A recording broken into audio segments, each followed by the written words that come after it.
یہاں فلسطین کو ہم کیا یاد کریں گے؟ ہماری زندگی تو الگ ہے. ہم پہلے والے مسلمان نہیں ہیں. ہمارے یہاں پہلے ہم دیکھتے تھے اپنے بزرگوں کو اپنے گاؤں میں کہ جب ریڈیو پہ صدام حسین کی خبریں آتی تھی تو ان کو روتے ہوئے دیکھتے تھے. ہم نے پوچھا اے تاؤ اے تایا آپ روتے کیوں ہو؟ وہ وہاں کا رہنے والا صدام، آپ یہاں کے رہنے والے. تو وہ کہتے تھے بیٹے بات یہ ہے کہ وہ بھی وہی کلمہ پڑھتا ہے جو میں وہ کلمہ پڑھتا ہوں. وہاں کی تکلیف کا درد مجھے بھی ہے مگر اب ہمارے خون بالکل پائے. مگر پھر بھی کہتا ہوں تقریباً 50,000 کے لوگ تقریباً شہید ہو گئے مگر ایک نے اپنا اسلام نہیں چھوڑا. چھوٹے چھوٹے بچے 7,000 بچے ایسے ہیں جن میں سے اور ملکوں کے لوگ لے کے جا رہے ہیں. وہ اداروں میں پہنچ رہے ہیں کہ یہ بچے یتیم ہیں کوئی گود لے لو. 7,000 بچوں کا کوئی نہیں ہے، نہ ماں ہے نہ باپ ہے، جن کی عمر 10 سال سے کم ہے.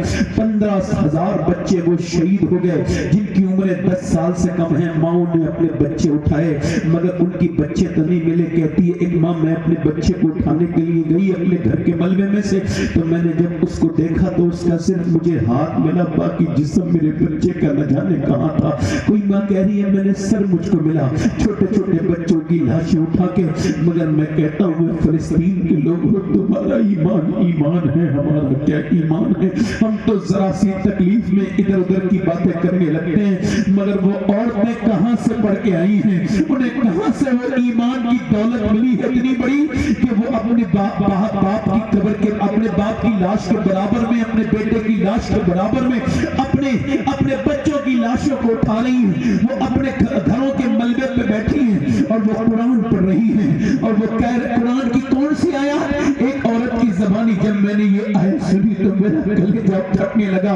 وَلَنُبْلُوَنَّكُمْ بِشَيْءٍ مِّنَ الْخَوْفِ وَالْجُوعِ وَنَقْصٍ مِّنَ الْأَمْوَالِ وَالْأَنفُسِ وَالثَّمَرَاتِ وَبَشِّرِ الصَّابِرِينَ. آہا کیا مسلمانوں کے ایمان ہے.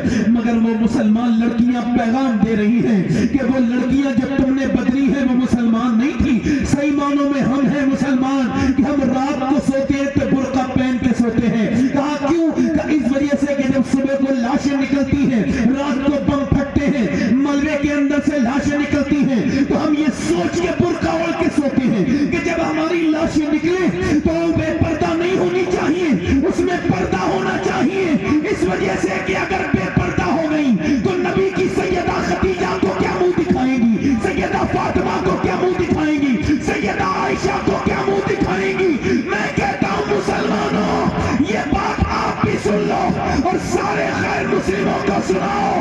جس نے اسلام دل میں بسا لیا دنیا کی تاریخ گواہ ہے، وہ اپنی جان دے دیتا ہے، ایمان نہیں دیتا ہے.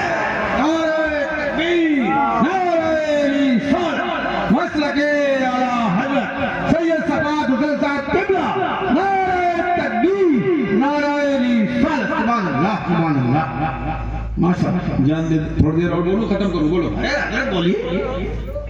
یہ جو لوگ جو بیچ میں اٹھتے ہیں ان کو میں دیکھتا ہوں تو میری ہمت ٹوٹ جاتی ہے. میں نے کہا شاید ان لوگوں کو تھوڑی دیر اور بولوں، 10-5 منٹ اور کیا ہے، زیادہ دیر ہو گئی. مجھے تقریباً 40 منٹ ہو رہے ہیں بولنے ہوئے. 10-15 منٹ اور بول لیتا ہوں، ختم کرتا ہوں. آپ کو بھی بوجھی لگ رہا ہوں گا. سے میں دعا کرتا ہوں یا اللہ میں بوجھ بننے سے پہلے تیرے دیدار کو پہنچ جاؤں میرے رب. بول رہا ہوں آپ کو اچھا لگ رہا ہے آپ کو؟ اب 2 بیک گراؤنڈ ہے. ایک تو بتا دیا میں نے غلط بیک گراؤنڈ، ماں بگڑی ہوئی، ماں بے شرم، بے غیرت، بے حیا. یہ میں عورتوں پہ اتنی تقریر کیوں کر رہا ہوں معلوم ہے؟ مجھے پتا ہے کہ عورتیں ہی دین دیتی ہیں. باپ تو چلا گیا کام پر، جتنا بھی اثر لیتا ہے بچہ ماں کا لیتا ہے. کس کا لیتا ہے بولو جلدی بولو، کس کا لیتا ہے؟ اب سنو میری بات سنو. ایک تو یہ بچہ، ایک تو یہ لڑکی ہے. ایک لڑکی اس سے پوچھا پردہ کرنے والی تو نے یہ کہاں سے سیکھا؟ اب سنو، حضور کی بیٹی سیدہ کائنات فاطمہ الزہرا اور کیجئے ان کی بیٹی سیدہ زینب قرآن پڑھ رہی ہیں. کیا پڑھ رہی ہیں بولو؟ قرآن. ہمارے یہاں تو اب کوئی قرآن نہیں پڑھتا. نہیں اب کیوں پڑھے گا کوئی قرآن؟ قرآن گھروں سے نکل گئے. مائیں کتنی اچھی تھیں، ان کے تلفظ تو بہت اچھے نہیں تھے مگر جب ان کے قرآن کانوں میں سنے ایسے ایمان ہو گئے. الحمدللہ آج بھی میں یاد کرتا ہوں، اے میری ماں میں نے قرآن بڑے قاریوں کی زبانی سنا مگر جو تیرے زبانی میں نے اپنے بچپن میں قرآن سنا تھا میری ماں.